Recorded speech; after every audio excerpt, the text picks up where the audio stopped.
Bonjour à tous, c'est un grand plaisir de pouvoir participer à cette introduction de ce colloque de 3 jours et puis surtout de vous voir si nombreux. En plus, vous serez davantage encore les prochains jours. Alors, je remplace Fabrice Dreyfus un peu au pied levé, qui est le président de la section des ressources phytogénétiques du comité technique permanent des plantes cultivées, qui, pour des raisons de santé, n'a pas pu être présent parmi vous aujourd'hui. Alors, moi, je suis le chef du bureau des semences au sein de la Direction générale de l'alimentation du ministère de l'Agriculture et de l'Alimentation.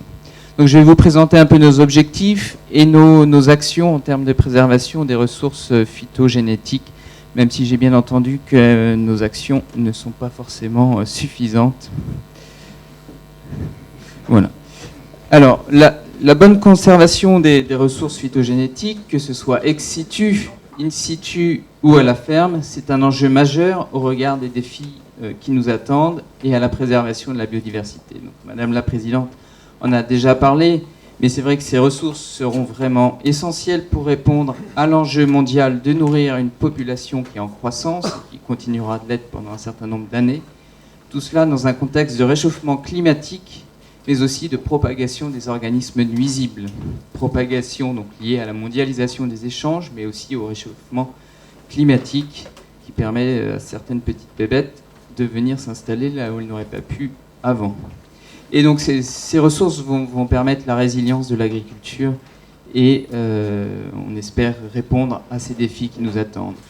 Elles sont donc indispensables pour répondre, et puis elles sont également indispensables pour répondre à l'attente légitime de la société d'une agriculture plus durable, donc avec moins de produits phyto, moins d'intrants. Donc toutes ces ressources font ainsi partie du patrimoine de l'humanité, et en France, elles font partie de notre patrimoine commun. Il est fondamental donc de les préserver de toutes les menaces qui peuvent peser sur elles. Alors, cet enjeu s'inscrit dans un contexte international. Permettez-moi d'en dire quelques mots, surtout qu'il s'agit pour nous d'un sujet d'actualité, puisque débute ce week-end l'organe directeur du traité international sur les ressources phytogénétiques pour l'alimentation et l'agriculture, le TIRPA, et donc il a lieu ce week-end à Rome. Et donc une partie de mon équipe y est présente, et puis Audrey y sera également. Au niveau mondial, plusieurs instruments internationaux ont été mis en place. Ils visent bien entendu la préservation des ressources génétiques, mais également un meilleur partage des avantages liés à leur utilisation. C'est un sujet important qu'il ne faut pas oublier également. Vous le savez certainement, dans ce domaine, la France est fortement engagée puisqu'elle a signé et ratifié les 3 traités ou protocoles internationaux qui sont la Convention de la diversité biologique, le protocole de Nagoya et puis le TIRPA que je vous ai cité, qui est un instrument spécifique au domaine végétal. Je ne vais pas détailler chacun de ces instruments, sinon on y serait pour une partie de la matinée, mais je souhaite quand même dire quelques mots sur la notion de partage des avantages qui est au cœur des protocoles de Nagoya, comme celui du TIRPA. L'approche du TIRPA est particulièrement importante puisque ce traité stipule que l'échange des ressources phytogénétiques pour l'agriculture et l'alimentation est en soi un partage des avantages, et il vise ainsi à faciliter les échanges de ces ressources à travers un dispositif multilatéral et des accords types de transfert de matériel. Pour respecter les engagements internationaux de la France, il a été donc essentiel de définir les conditions d'accès et de partage des avantages aux ressources phytogénétiques cultivées et sauvages apparentées qui sont sous souveraineté française, à la fois métropole et outre-mer. Et donc la position de la France a été vraiment de la facilitation des échanges des ressources phytogénétiques, et comme vous le savez sans doute, dans le cadre de la loi biodiversité qui a été votée et publiée en 2016, le choix de la France a été fait de réglementer l'accès aux ressources génétiques, mais avec des exceptions dans les secteurs agricoles et des plantes cultivées.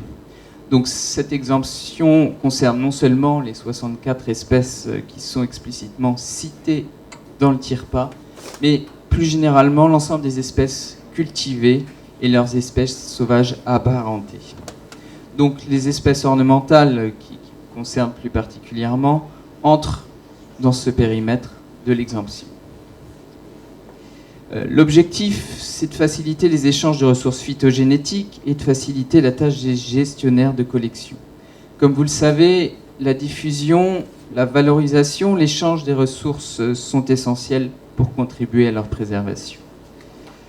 Alors, au niveau français, pour revenir donc au niveau de la France, la conservation des ressources phytogénétiques est assurée par des acteurs multiples et surtout très variés. Alors, ça va être, par exemple, de grands semenciers pour qui leur collection est essentielle pour pouvoir innover en permanence et ainsi assurer la pérennité de leur entreprise. C'est également des organismes de recherche type INRA, CIRAD. Ça va être des centres de ressources ou des jardins botaniques financés par des collectivités.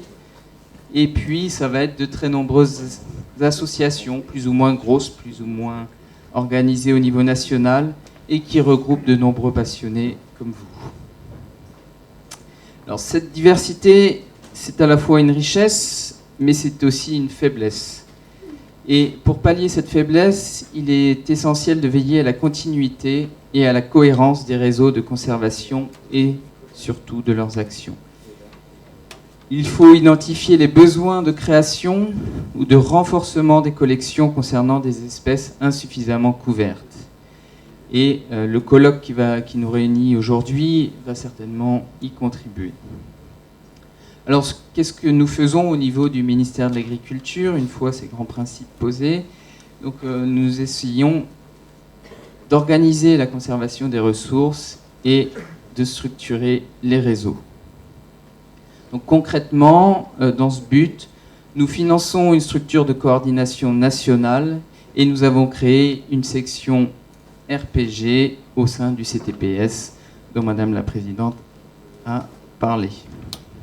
Alors concernant tout d'abord la structure de coordination nationale que nous finançons, celle-ci est hébergée au sein du GEVES, qui est l'organisme national en charge de l'étude des variétés pour l'inscription au catalogue officiel. Et cette structure est pilotée par Audrey Didier, qui est ici présente et que vous connaissez certainement, puisqu'elle a parcouru une partie de la France, et qui animera un des ateliers de l'après-midi.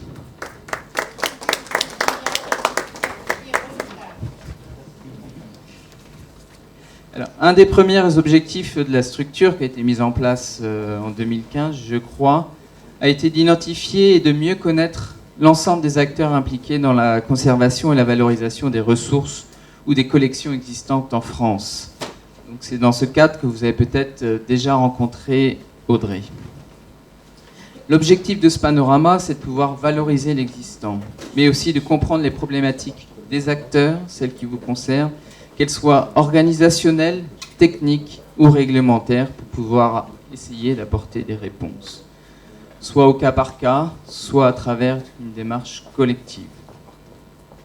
Une attention particulière est également mise sur les espèces dites orphelines, en vue de mettre en place des schémas de conservation permettant leur pérennisation et la valorisation de ces ressources. Alors, concernant la section dédiée du CTPS, elle regroupe une grande diversité d'acteurs, publics et privés, qui sont impliqués dans la conservation à la fois ex situ, la conservation ex situ, la gestion in situ, ainsi que leur caractérisation et leur valorisation. Mettre autour de la table l'ensemble des acteurs de la conservation des ressources phytogénétiques au sein de la section a été un peu une gageure, tant la diversité des acteurs concernés est importante. Et il nous manque à l'heure actuelle quelques acteurs d'ailleurs qui font quelques réticences pour participer. La section regroupe actuellement 42 membres, donc à la fois des représentants de ministères, donc ministère de l'Agriculture bien entendu, mais également ministère de l'Écologie et puis ministère de la Culture. Elle regroupe également des organismes publics, des organismes privés, des sélectionneurs, des producteurs de semences, des représentants de réseaux de conservation, des associations, des conservatoires, etc. Et donc Madame la Présidente du CCSV en est membre. Alors cette section, elle est chargée d'apporter son appui à l'État sur toutes les questions relatives au financement d'actions pour la préservation des ressources phytogénétiques, pour l'élaboration de critères de reconnaissance comme gestionnaire de collection ou pour l'élaboration des critères pour l'identification des ressources phytogénétiques dites patrimoniales. Elle participe également à elle contribue également à la mise en œuvre des accords internationaux, ceux dont je vous ai cité. Et puis, voilà. Alors, donc ça fait 3 ans que la section s'est réunie. Je pense que les travaux de la section ont été particulièrement intenses, fructueux. Merci, Madame la Présidente. Et parmi les divers travaux, à titre d'exemple, j'évoquerai le glossaire qui est en cours d'élaboration pour que les différents acteurs, qui sont très variés, comme je l'ai indiqué, puissent échanger sur la base d'un langage commun. L'un des travaux essentiels a été également l'élaboration des critères de reconnaissance comme gestionnaire d'une collection et les critères pour l'identification des ressources phytogénétiques patrimoniales. Et les travaux de la section ont permis de publier récemment 2 règlements techniques qui définissent donc ces critères. Ils ont été élaborés en se basant sur la définition fournie par la loi. Je citerai notamment l'article L662 du Code rural et de la pêche maritime qui dit que la conservation des ressources phytogénétiques pour l'agriculture et l'alimentation est organisée dans l'intérêt général en vue de leur utilisation durable en tant qu'élément du patrimoine agricole et alimentaire national vivant dans le but d'éviter la perte irréversible des ressources phytogénétiques stratégiques.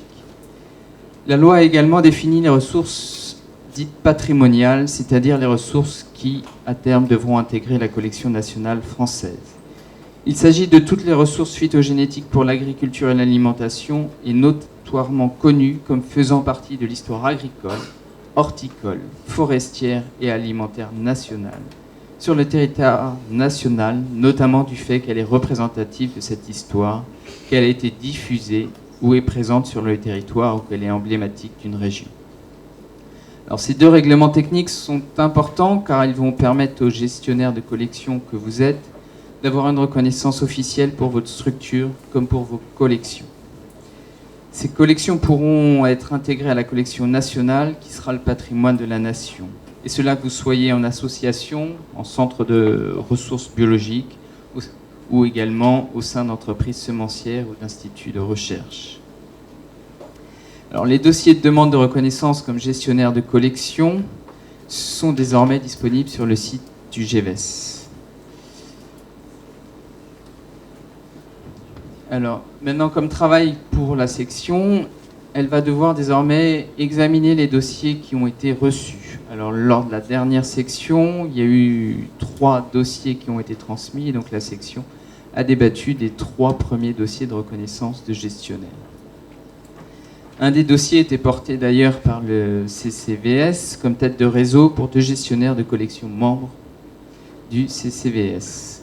La partie du dossier concernant la collection d'Hydro-Angea a été jugée recevable par la section, mais des améliorations ont été jugées nécessaires pour le gestionnaire de la seconde collection.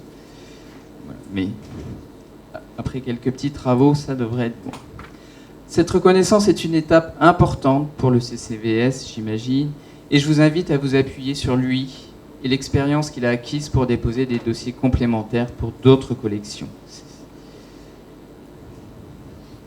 Alors, Audrey animera cet après-midi un atelier sur les 2 dispositifs, à la fois la reconnaissance des gestionnaires et reconnaissance des collections. Et donc, je vous invite largement à y participer.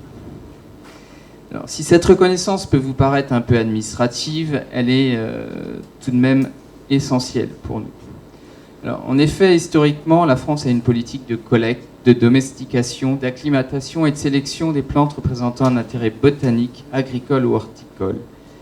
Donc, la France est riche de ressources génétiques pour toutes les espèces cultivées, tant en métropole que dans les outre-mer. Elle gère également des collections internationales.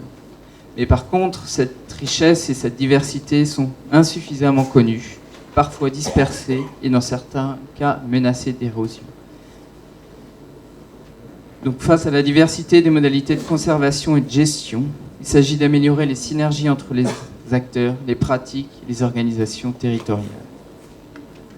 N'oubliez pas que les menaces sur les collections sont nombreuses. Vous connaissez les aléas que peuvent rencontrer les associations, bien entendu, bien que vous les connaissez bien mieux que moi.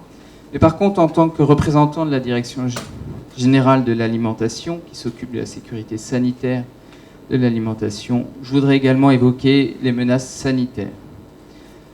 Vous le savez, certaines maladies sont actuellement incurables et seule la destruction des végétaux atteints, mais aussi celle des végétaux voisins, permet de limiter leur propagation.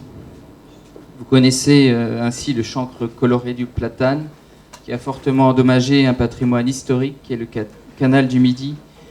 Et cette maladie s'est encore malheureusement propagée cette année à d'autres régions qui étaient jusqu'à présent indemnes.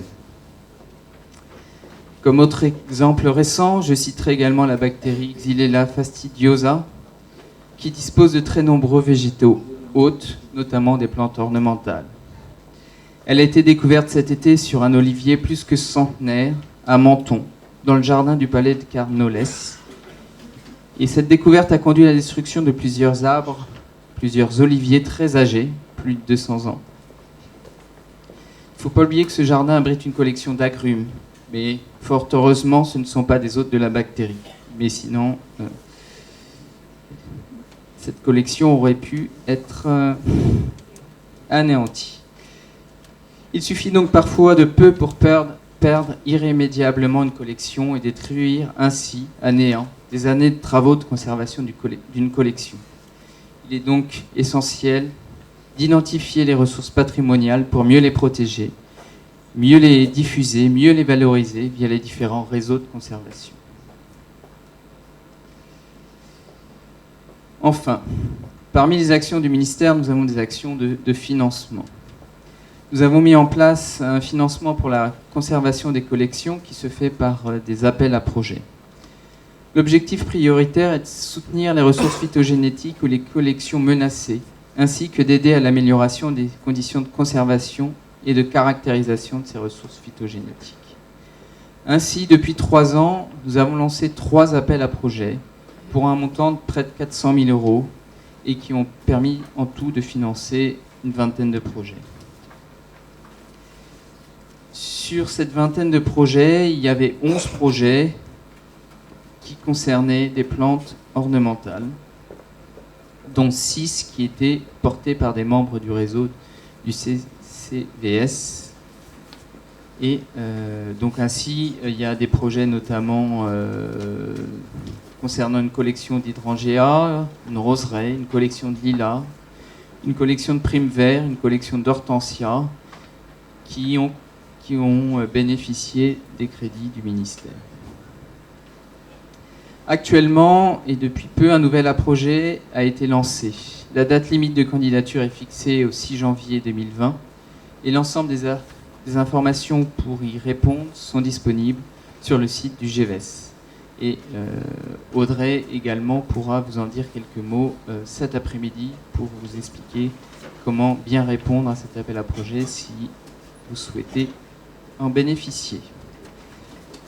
Indépendamment de ces financements directs du ministère de l'Agriculture, il y a des travaux qui sont en cours pour mettre à disposition une structure dédiée au financement de la conservation des ressources phytogénétiques via le mécénat. Cette structure visera à pouvoir mobiliser des fonds privés en bénéficiant du cadre fiscal avantageux du mécénat pour financer les actions de conservation.